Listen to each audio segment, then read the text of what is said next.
Hello everyone, welcome to Leads Grid. इस particular video में हम लोग इंटीग्रल सॉल्यूशंस की फॉर्म वन सीखेंगे। कई फॉर्म होते हैं इंटीग्रल सॉल्यूशन निकालने के, और कैट में आजकल काफी क्वेश्चंस इससे रिलेटेड पूछे जा रहे हैं, अलग अलग वे में पूछे जाते हैं। मॉक्स में भी पूछे जाते हैं आपके, और कैट में भी।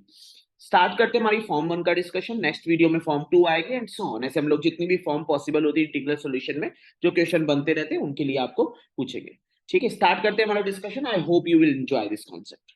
सो फॉर्म वन है a by x plus b by y is equal to 1 by k, where a, b, k are natural numbers। ये नेचुरल नंबर्स। सबसे पहले हम लोग इसका डायरेक्ट मेथड सीखेंगे कि क्या क्वेश्चन बनता है और किस तरह से हम लोग डायरेक्ट सॉल्व करते हैं। Then we will understand the basic concept behind that direct approach. तो क्वेश्चन ऐसे बनेगा, जैसे लेट करो 2 by x plus 3 by y is equal to 1/5। ठीक है, और हमसे कहेगा कि how many integral value, positive integral value या टोटल इंटीग्रल वैल्यू सेटिस्फाई कर रही है। तो देखो डायरेक्ट कॉन्सेप्ट क्या होता है। अगर मैं डायरेक्ट फॉर्मूले की बात करूं, the positive integral solutions, positive integral solutions, positive integral solution जो होते हैं that is equal to factors of a into b into k square. इसके जो फैक्टर्स होते हैं वो पॉजिटिव इंटीग्रल सॉल्यूशंस के इक्वल होते हैं। That means factors of 2 into 3 into 5 square. अगर इसके फैक्टर निकालने हो तो आई होप कि आपको फैक्टर निकालना आता है। क्लासेस में हम लोगों ने बहुत डिटेल में डिस्कशन किया है कि 2 की पावर 1 है तो देयर विल बी 2 ऑप्शंस। 2 की पावर 0, 2 की पावर 1, 3 की पावर 1 है, so there will be 2 option. 3 की पावर 0, 3 की पावर 1, 5 की पावर 2 है तो वी हैव 3 पॉसिबिलिटीज। 5 की पावर 0, 5 की पावर 1, 5 की पावर 2। तो number of factors will be 2 into 2 into 3, so that will be equal to 12। So total number of factors आ गए 12। तो जो पॉजिटिव इंटीग्रल सॉल्यूशंस आएंगे, मतलब एक्स और वाई के पेयर जो पॉजिटिव वैल्यूज के साथ होंगे, सिर्फ पॉजिटिव पेयर्स जो होंगे वो 12 आएंगे। इसी तरह जो टोटल सॉल्यूशंस होते हैं, total solutions that is equal to 2 into positive solutions -1। That mean 2 into 12 -1। That mean the total integral जो सॉल्यूशंस आएंगे, total integral solution that will be 23। ये 23 होंगे टोटल इंटीग्रल सॉल्यूशंस। ये हमारा डायरेक्ट मेथड होता है। जैसे लेट करो एक और एग्जांपल में दिखा दूं कि लेट करो अगर हमारे सामने ऐसा दिया हुआ है 1/x plus 1/y is equal to 1/6। Let करो और मुझे पॉजिटिव इंटीग्रल सॉल्यूशन निकालने, तो पॉजिटिव होंगे factors of 1 into a into b into c। अब 6 is not a prime number तो उसको ऐसे ब्रेक करोगे, 2 स्क्वायर into 3 स्क्वायर लिखोगे तो फैक्टर्स कितने हो जाएंगे, 3 into 3, 9 फैक्टर्स हो जाएंगे। ये पॉजिटिव आ गए। अगर टोटल निकालने हो तो total will be 2 into 9 - 1, that will B 70। That will be the total number of factors, total number of integral solutions. अब ये आया कैसे होता है, क्यों ये -1 सब्ट्रैक्ट हो रहा है यहाँ पे, ये सब चीजें हम लोग समझेंगे। ध्यान दें, 2/x plus 3/y that is equal to 1। अगर मैं यहां पे एक्स वाई कॉमन लू तो 2y plus 3x is equal to 1। That mean 3x plus 2y is equal to xy। 3x plus 2y minus xy that is equal to 0।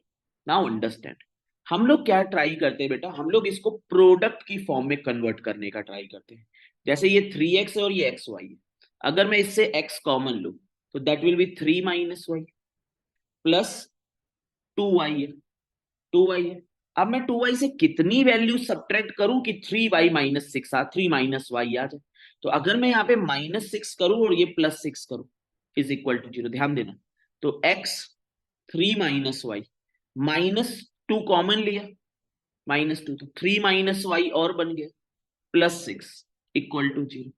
इन दोनों से -2 common लिया। अब देखो, अब इन दोनों से कितना कॉमन आ जाएगा, that will be 3 minus y, और x -2 इज इक्वल टू -6। +6 था उधर लेके -6 आया, 3 माइनस वाई से माइनस कॉमन लिया तो y -2 x minus two is equal to minus six, minus minus cancel हो गया, तो x minus two y minus three is equal to six formation. ये सिक्स फॉर्मेशन। अगर हम लोग देखें तो अगर two by x plus three by y is equal to one था मेरा, मान लो वन अपॉन वन है ऐसे लिखा हुआ, जो भी लिखा हो हमारा वन अपॉन वन है, तो two y plus three x is equal to x y बन गया, three x plus two y minus x y हो गया, और x minus two y minus three is equal to six आ गया। Now understand, हमें हमें अगर ये मान लो हमें पॉजिटिव सॉल्यूशंस निकालने हैं, पॉजिटिव सॉल्यूशंस, हमारी फॉर्म बन के आ गई x minus two y minus three is equal to six. ये जो सब किया है ना मैंने, फैक्टर एंड ऑल किया, ये भी नहीं करना पड़ेगा, इसका भी डायरेक्ट मेथड बताऊंगा कि डायरेक्टली कैसे लिख लिया जाता है। X minus two y minus three is equal to six आ गया आपके सामने। नाउ अंडरस्टैंड, जैसे मान लो मेरी एक फॉर्म दी हुई है, यहां दिखा A into B is equal to six, और तुम्हें पॉजिटिव इंटीग्रल सोल्यूशन निकालने हो, तो तुम कहोगे यार अगर ए की वैल्यू वन होगी तो बी सिक्स होगा, अगर ए की वैल्यू टू होगी तो बी थ्री होगा, अगर ए की वैल्यू थ्री होगी तो बी टू होगा, अगर ए की वैल्यू सिक्स होगी तो बी वन होगा। मतलब चार आएंगे, चार वैल्यूज आई, मतलब जो चार वैल्यूज आई those are factors of six. समझो, यही जो चार चार पेयर आए हैं ना, वो किसके फैक्टर है, छह की तो फैक्टर है, तभी तो फैक्टर फॉर्म में तो लिख पाए हो, one into six, two into three, three into three. तो फैक्टर ऑफ सिक्स कितने होते हैं, चार फैक्टर होते हैं, वही पॉजिटिव सोल्यूशन है। तो अगर मैं x minus two y minus three की बात करूं, तो सिक्स की अगर बात करूं, तो सिक्स को कैसे ब्रेक कर सकते हो, you can break in one into six, two into three, three into two, और six into, that means x minus two की वैल्यू वन होगी तो एक्स हो जाएगा थ्री, y माइनस थ्री की वैल्यू सिक्स होगी तो y होगा नाइन, एक पेयर मिल गया पॉजिटिव का। दूसरा x माइनस टू होगा टू, और y माइनस थ्री होगा थ्री, तो x की वैल्यू आ गई फोर और y की वैल्यू आ गई सिक्स, एक और पेयर हो गया यहाँ पे, ये भी पेयर हो गया। फिर x माइनस टू हो गया थ्री, y माइनस थ्री हो गया टू, तो x की वैल्यू फाइव हो गई और y की वैल्यू फाइव हो गई, एक और पेयर मिल गया पॉजिटिव का। और x माइनस टू हो गया सिक्स, और y माइनस थ्री हो गया वन, तो x की वैल्यू एट हो गई और y की वैल्यू फोर हो गई, एक और पेयर मिल गया। तो there are four positive pairs, चार पॉजिटिव पेयर है। अब बच्चे कहेंगे सर जी चार आपने पॉजिटिव तो निकाल दिए, जो आने भी चाहिए थे, अगर तुम इसको डायरेक्ट मेथड से भी सॉल्व करो तो सोचो, positive solution is equal to factors of a b k square, मतलब two into three into one का होल स्क्वायर, के कितना है, वन है, मतलब सिक्स आ गया, सिक्स के फैक्टर निकालो, वही मेरा सिनारियो बन के आ गया। अब अगर मैं टोटल सॉल्यूशन की तरफ जाऊं, तो देखो टोटल सॉल्यूशन क्या होने चाहिए थे, two into positive solution minus one is equal to eleven, तो ये माइनस वन क्यों हो रहा है, understand that point. Minus one इसलिए हो रहा होता है, अगर मैं यहां पे और ब्रेक करना स्टार्ट करूं, मैक्स माइनस टू, ये टू इंटू ये चार है, ठीक है, ये फोर माइनस वन मतलब सेवन, ठीक है, सेवन है।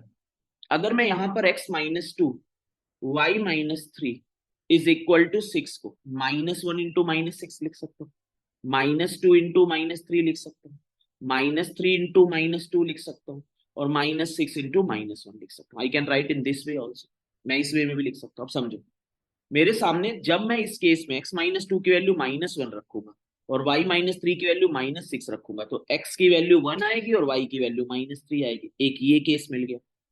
फिर मैं जब x माइनस टू की वैल्यू माइनस टू रखूंगा और y माइनस थ्री की वैल्यू माइनस थ्री रखूंगा, तो यार x की वैल्यू जीरो और y की वैल्यू जीरो आ जाएगी। Now understand, x is equal to zero, अब इन दोनों केस को रखोगे तो x की कुछ वैल्यू यहां मिलेगी, कुछ वैल्यू यहां मिलेगी, तो सात केसेस मिल जाएंगे। लेकिन मैंने इस केस को क्यों रिजेक्ट कर दिया, जीरो कॉमा जीरो का, अंडरस्टैंड दैट पॉइंट। जब तुमने यहां पर लिखा है बेटा two upon x plus three upon y is equal to one, तो एक्स और वाई जीरो नहीं हो सकते, अदरवाइज अनडिफाइंड हो जाएगा। दैट्स वाई जब टोटल सोल्यूशन निकालते हैं तो ये केस रिजेक्ट हो जा रहा होता है, तभी positive into positive solution minus one होता है, मतलब two into four minus one is equal to seven आ रहा होता है। तो जैसे एक और एग्जाम्पल दिखाता हूं, मान लो one upon two, one upon x plus three upon y is equal to one upon two लिखा हो, ठीक है।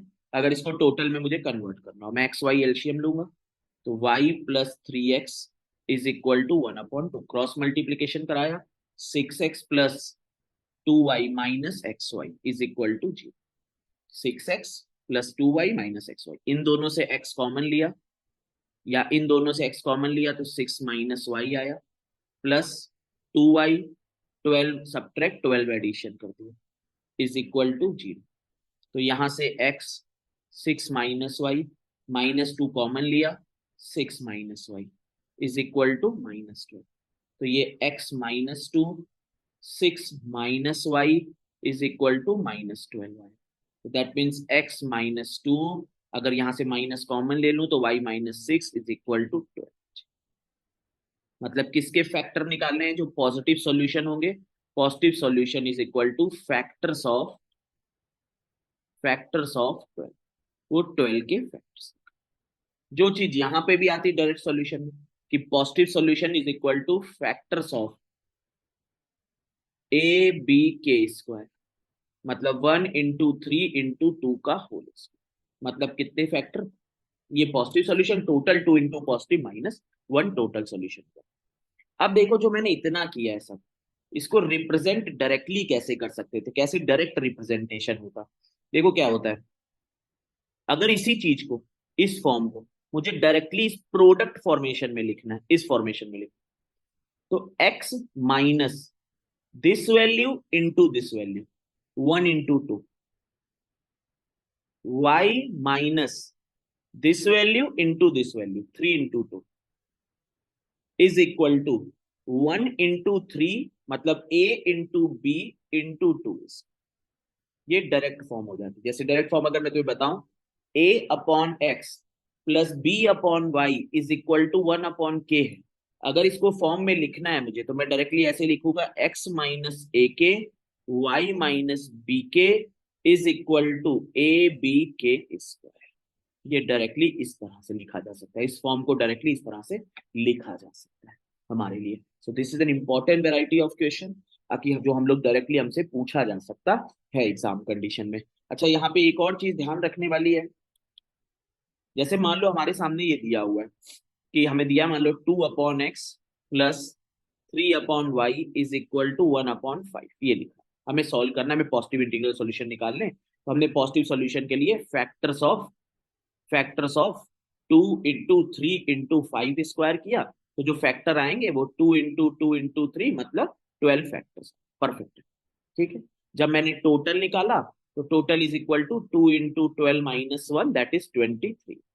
लेकिन अगर, और इसी को अगर मुझे उस पर्टिकुलर फॉर्म में लिखना होता तो मैं कहता x minus 2 into 5 y minus 3 into 5 that is equal to 2 into 3 into 5 square, मतलब x minus 10 y minus 15 is equal to that, जो भी वैल्यू आ रही, 3 दूनी 6, 6 25 30, 150, 150।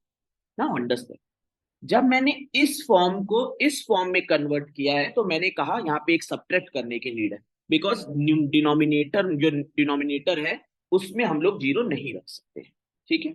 लेकिन अगर शुरुआत से ही ये फॉर्म दी हुई हो, मान लो ऐसा दिया है x into y is equal to 150, मुझसे कहा गया कि यार इसके होल नंबर ऑफ सॉल्यूशंस बताओ या इसके पॉजिटिव इंटीग्रल सॉल्यूशन बताओ, पॉजिटिव इंटीग्रल सॉल्यूशन बताओ, तो यू कैन डायरेक्टली से यार कि ये x जब होगा, x की वैल्यू अगर 1 रखोगे तो y की वैल्यू 150 होगा, x की वैल्यू 2 रखोगे तो y की वैल्यू 75 होगा, 3 रखोगे तो 50 होगा, मतलब जो है इसके फैक्टर ही है 150 के। तो directly we can find factors of 150 positive solution के लिए। पॉजिटिव सॉल्यूशन क्या हो जाएगा? Factor of 150। और टोटल सॉल्यूशन कितना हो जाएगा? 2 इंटू पॉजिटिव। यहां पे सर जी -1 नहीं करेंगे। क्यों नहीं करेंगे? क्योंकि एक्स और वाई डिनोमिनेटर फॉर्म में नहीं है, अब ये न्यूमरेटर फॉर्म में ही है, केवल डिनोमिनेटर नहीं है। तो एक्स और वाई दोनों वैल्यू, अगर अगर कोई ऐसा, यहाँ पर तो जीरो नहीं बन पाएगा, लेकिन अगर कोई क्वेश्चन आता जहाँ पे जीरो होता है, यहाँ पे तो कोई वैल्यू जीरो होता, जीरो हो गई तो प्रोडक्ट ही जीरो आ जाएगा, तो आएगी नहीं जीरो वैल्यू। लेकिन अगर कहीं पे आती, तब भी अगर मान लो यही क्वेश्चन होता, तो यहां से हम लोग क्या टोटल सोल्यूशन में से -1 सब्ट्रैक्ट करते? नहीं, क्योंकि हम लोगों की, जब भी हम लोग किसी चीज की डोमेन चेक कर रहे होते तो ओरिजिनल क्वेश्चन में चेक करी जाती है, तो यहाँ पे हम लोग 0 0 नहीं पुट कर सकते। बट अगर ये क्वेश्चन इनिशियली से दिया होता, स्टार्टिंग से दिया होता, तब हमारा answer 2 into 12 is equal to 24, that should be our, ये हमारा आंसर होता। अब मैं एक क्वेश्चन दूंगा, आप उसको कमेंट सेक्शन में सॉल्व करके आंसर बताओ उसका। 1/x plus 5/y is equal to 1/3। This is how to, वो total number of positive integral solution बताओ, और सेकंड टोटल सॉल्यूशन बताओ। वीडियो पसंद आया हो तो एक लाइक और कमेंट जरूर कर देना। बहुत आराम आराम से समझाने का ट्राई किया है। Remember this is form one and form one is a upon x plus b upon y is equal to 1 upon k. अगर वन की जगह कुछ और होगा तो फॉर्मूला नहीं लग पाएगा। ज्यादातर 99.99% चांसेस कि वन बाई के ही आएगा। अगर अलग आएगा तो हमें किस तरह से करते हो आगे जाके आगे की फॉर्म में हम लोग सीखेंगे, बट नॉर्मली तुम्हारे में यही क्वेश्चन का फॉर्मेशन है। तो अगर करते thanks and happy learning. Video पसंद आए तो एक लाइक जरूर दे दिया करो, जिससे कि मोटिवेशन रहे कि आगे की वीडियो भी फ्रेम किए जाए। Thanks and happy learning.